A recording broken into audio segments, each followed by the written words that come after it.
Transgender Day of Visibility, or TDOV, is celebrated internationally on March 31st each year. TDOV seeks to celebrate the resilience of the trans community, which, though making up less than 2% of the population, has been the target of 471 discriminatory bills in 2023 alone. Within day-to-day existence, social stigma, systemic discrimination and oppression, and hateful rhetoric towards the transgender community makes trans individuals 4 times more likely over their cisgender counterparts to experience violent crime and aggression. The healthcare rights of the trans community have been the primary target of these pieces of legislative bigotry that we see today. These rights include access to proper education, gender-affirming care, reproductive health services, and even life-saving medical care. While all people in the United States are currently at risk of being denied their right to reproductive health care, the trans community further suffers due to ignorance, stigma, and outright neglect. Further, the trans community is often left out of the conversation regarding equitable care, though we hold a specific place in the fight for reproductive health equity for all. The National Center for Transgender Equality has outlined the importance of transgender competent care within reproductive services and advocacy, especially related to preventative screenings and unwanted pregnancies, and contraception access and education. Until the fight for reproductive rights includes all people, it is not equitable, nor complete or just. This means monitoring our language while speaking about reproductive health and services.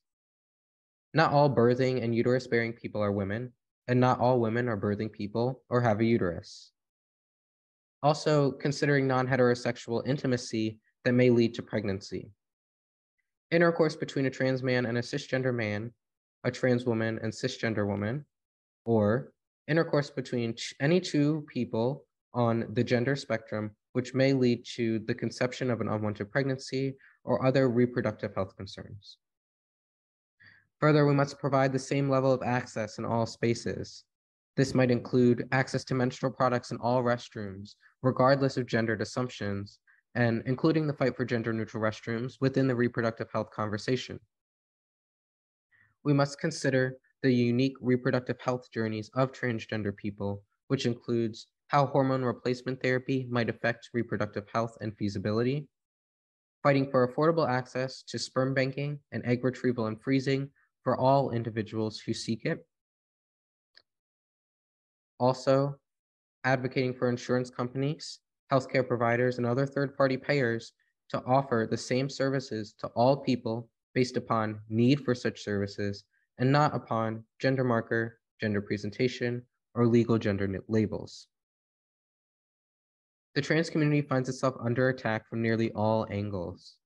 As we celebrate and reflect upon Trans Day of Visibility, let us continue to not perpetuate the invisibility of trans people within the conversation for equitable reproductive health care. Further, Toby's fund understands the importance of including each and every voice in this conversation and the advocacy for equity. That's why we think and advocate beyond the binary the way that we do. Happy Trans Day of Visibility. Keep advocating, keep thinking of the trans community, and keep celebrating each and every person and their role within the fight for reproductive health equity.